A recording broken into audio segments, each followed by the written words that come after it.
నేను ఒక 3-4 నిమిషాల ఆలోచన మీ ముందు పెడతా. ఆ తర్వాత కార్యకర్తలు ఆ హాల్లో కూర్చుంటే సమన్వయకర్తలతో కొంత డిస్కషన్ తర్వాత మళ్ళీ కార్యకర్తలతో కూడా మాట్లాడడం జరుగుతుంది.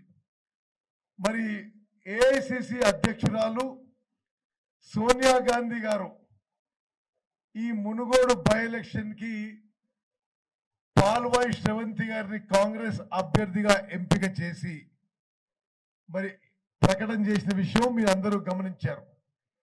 ఇక్కడ మునుగోడు నియోజకవర్గ కాంగ్రెస్ నాయకులు కార్యకర్తలందరూ కూడా అదేవిధంగా నాతో పాటు వేరే నియోజకవర్గాల నుంచి వచ్చిన మరి నాయకులు కార్యకర్తలు కాంగ్రెస్ కుటుంబ సభ్యులందరూ కూడా మరి సమన్వయంతో సమిష్టి కృషితో ముందుకు పోయి కాంగ్రెస్ అభ్యర్థి పాల్వాయి శ్రవంతి గారిని ఈ ఉప ఎన్నికల్లో మంచి మెజారిటీలో గెలిపించవలసిందిగా మీ అందరికీ ప్రార్థిస్తున్నాం. మనము గెలవడానికే పోటీ చేస్తున్నాము, అది నిస్సందేహం.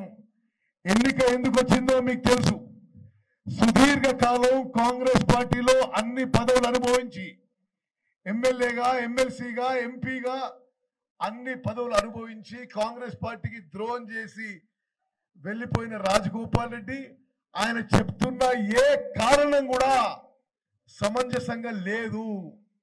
మరి నాకేదో అభివృద్ధి జరగలేదు కాబట్టి వెళ్ళిపోతున్నా అంటే, నేను కూడా 2014 తర్వాత ప్రతిపక్ష శాసనసభ్యునిగా ప్రతిపక్ష పార్లమెంట్ సభ్యునిగా మేము కూడా ఉన్నాం. అవును, ఈ ముదనష్టపు టీఆర్ఎస్ ప్రభుత్వంలో ప్రతిపక్షంలో పనులు జరుగుతలేవు. జరుగుతున్నంత మాత్రాన మనం ఎన్నుకున్న ప్రజలకి మోసం చేసి మన బాధ్యత నుంచి తప్పుకొని మన పార్టీకి ద్రోహం చేసి వేరే పార్టీకి పోవాల్సిన అవసరం లేకుండే తప్పనిసరిగా దీనికి చాలా గొప్ప చరిత్రగా మునుగోడు కాంగ్రెస్ కార్యకర్తలు సరి అయిన విధంగా స్పందిస్తారని చెప్పి నేను పూర్తి నమ్మకంతో ఉన్నా. మునుగోడు కాంగ్రెస్ పార్టీ ఎన్నో దశాబ్దాలు ఎన్నో తరాల నుంచి ఒక పోరాట చరిత్ర ఉంది. కమ్యూనిస్టులతో పోరాట చరిత్ర ఉంది, అనేక ఉద్యమాల చరిత్ర ఉంది. ఈ రోజు పరీక్షా సమయం, మరి దేనికి ప్రభావితం కాకుండా తప్పనిసరిగా గట్టిగా పోరాటం చేసి కాంగ్రెస్ అభ్యర్థి ముందుకొచ్చి వాలంటీర్ చేసి మీ కమిట్మెంట్ తో సిన్సియరిటీతో పనిచేయవలసిందిగా విజ్ఞప్తి చేస్తున్నా. ఇప్పుడు కాంగ్రెస్ పార్టీ పరిస్థితి అన్ని విషయాలు మీకు తెలియదు కాదు. అందుకోసమే ఈ రాష్ట్రంలో మంచి నాయకులందరినీ ఎంపిక చేసి ఒక్కొక్క బూత్ కి, ఒక్కొక్క గ్రామానికి, ఒక్కొక్క మండలానికి ఈ ఎన్నికల ప్రక్రియ సమన్వయం చేయడానికి వేయడం జరిగింది. తప్పనిసరిగా ఏ బూత్ కైతే, ఏ గ్రామానికైతే, ఏ మండలానికైతే మిమ్మల్ని ఇన్ఛార్జ్ చేసిండ్రో అక్కడ ఎన్నిక సరిగ్గా జరిగేటట్టు చూసే ఆ బూత్ లో, ఆ గ్రామంలో, ఆ మండలంలో మెజారిటీ వచ్చే బాధ్యత మీదే అని చెప్పి నేను మనం చేస్తున్నాం. మీకేమైనా ఇబ్బంది ఉంటే, మీరు సమయం కేటాయించలేకుంటే, మీరు కొంత ఆర్థిక భారం మోయలేకుంటే మీరు ముందే చెప్తే బెటరు. ఈ రాష్ట్రంలో ఉన్న మునుగోడు నియోజకవర్గంలో జరుగుతున్న ఉప ఎన్నికకి తెలంగాణ రాష్ట్రంలో ఉన్న కాంగ్రెస్ నాయకులు కార్యకర్తలు అందరూ వచ్చి పార్టిసిపేట్ కావాలని చెప్పి మేము విజ్ఞప్తి చేస్తున్నాం. ఇది కేవలం పాల్వాయి శ్రవంతి గారి ఎన్నిక కాదు, ఇది కాంగ్రెస్ పార్టీకి పరీక్షా సమయం. ఇప్పుడు ఇనగాల వెంకటరామరెడ్డి అయినా సరే, మల్లెడ్డి రామరెడ్డి సరే, మరి గోడ జనార్దన్ సరే, ఇంకో సరే, మీరు సమయం కేటాయించి మీరు ఇంట్రెస్ట్ తీసుకొని సిన్సియారిటీతో కమిట్మెంట్ తో మీకు ఏ బాధ్యత ఇచ్చిండ్రో అది చేపట్టాలి. చేపట్టలేకుంటే ఇప్పుడే చెప్పాలి, మేము ఆల్టర్నేట్ గా అరేంజ్మెంట్ చేస్తాం. కానీ ఏదో మీ పేరు రాసి మళ్ళీ మీరు ఈరోజు మీటింగ్ వచ్చి ఇక్కడ అవుపడి వెళ్ళిపోతే అది మంచి పద్ధతి కాదు అని చెప్పి నేను మనం చేస్తున్నాను. అదే విధంగా సమన్వయకర్తలు మీరు ఎవరు కూడా స్థానిక నాయకులపై మీ ఫుడ్ విషయంలో గాని, మీ అకామిడేషన్ విషయంలో గాని ఎవరు స్థానిక నాయకులపై భారం కాకూడదు. మీ ఏర్పాట్లు మీరు చేసుకోవాలి.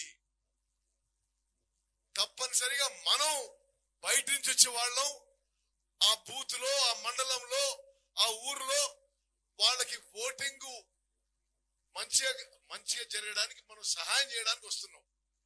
అది దయచేసి మీరు గుర్తుపెట్టుకోవాలి. తప్పనిసరిగా ఏమైనా సీరియస్ ప్రాబ్లమ్స్ ఉంటే మీకు మీ క్లస్టర్ ఇన్ఛార్జ్ కానీ, మీ మండల్ ఇన్ఛార్జ్ కానీ, మన వర్కింగ్ ప్రెసిడెంట్ కానీ, పీసీ ప్రెసిడెంట్ కానీ, నాకు కానీ మీరు చెప్తే సార్ట్అవుట్ చేసే ప్రయత్నం చేస్తున్నాం. కానీ తప్పనిసరిగా మీరు వీలున్నంత వరకు 18వ తారీఖు ప్రచారం మొదలైతే పోలింగ్ డే వరకు మీరు 100% ఉండగలుగుతారని నేను అనను.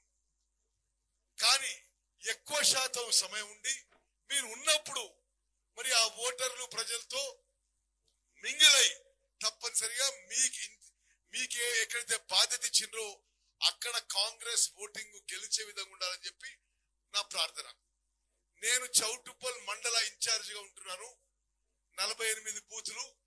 ఇదంతా అయిపోయినాక చౌటుప్పల్ మండలం సంబంధించిన ముఖ్య స్థానిక నాయకులు వేసిన సమన్వయకర్తలు ఇక్కడే ఆగాలని నేను కోరుకుంటున్నా. పక్కన అటుపోయో ఇటుపోయో నేను మీతో కొంతసేపు సపరేట్ గా మాట్లాడతా. అదే విధంగా మిత్రులారా, ఇప్పుడు రాష్ట్రంలో జరుగుతున్న ఈ ఎన్నిక మతతత్వ బీజేపీకి, అవినీతి టిఆర్ఎస్ కి, కాంగ్రెస్ పార్టీకి ఏ విధంగా బీజేపీ ఈ దేశాన్ని పూర్తిగా మతపరంగా విభజించి రాజకీయ లబ్ధి పొందే ప్రయత్నం చేస్తున్నారు. ఇదివరకు ఉమ్మడి నల్గొండ జిల్లాలో బీజేపీ ప్రవేశం లేదు. ఈ ఎన్నిక ద్వారా ప్రవేశం చేసే ప్రయత్నం చేస్తున్నారు. తిప్పికొట్టాలని చెప్పి నేను మనం చేస్తున్నాం. అదే విధంగా 8 ఏళ్ల పాటు టిఆర్ఎస్ ఎంత అవినీతి చేసిందో, ఎంత దోచుకుందో అందరం గమనిస్తున్నాం. మా అందరం కూడా ఇబ్బంది పడుతున్నాం. మరి నాతో సహా మరి పోలీస్ స్టేషన్ లో ఇబ్బందులు, తహసీల్దార్ కార్యాలయంలో ఇబ్బందులు, అభివృద్ధి కార్యక్రమాలు చేయకపోవడం ఇబ్బందులు. తప్పనిసరిగా 2023లో మనం తెలంగాణలో గెలిచి కాంగ్రెస్ ప్రభుత్వం ఏర్పాటు చేయడానికి మునుగోడు బై ఎలక్షన్ ఇది మొదటి స్టెప్ అనే విషయం కూడా నేను మనం చేస్తున్నాను. తప్పనిసరిగా స్థానిక నాయకులకి, సమన్వయకర్తలకి నేను ఒకటే విజ్ఞప్తి చేస్తున్నా.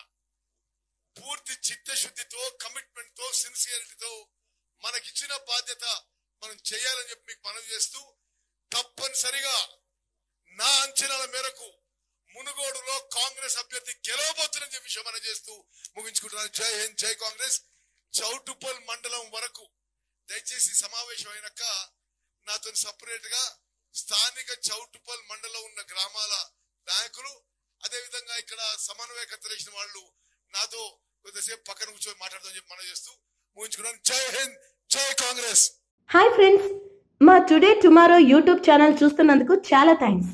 మరిన్ని లేటెస్ట్ వీడియోస్ కోసం వెంటనే సబ్స్క్రైబ్ చేయండి. అలాగే ఈ బెల్ ని కూడా రింగ్ చేసేయండి. మా నోటిఫికేషన్స్ అన్ని మీ మొబైల్లో వస్తాయి. అలాగే మా వీడియోస్ మీకు నచ్చితే లైక్ చేయండి, షేర్ చేయండి, నచ్చకపోతే కామెంట్ చేయండి.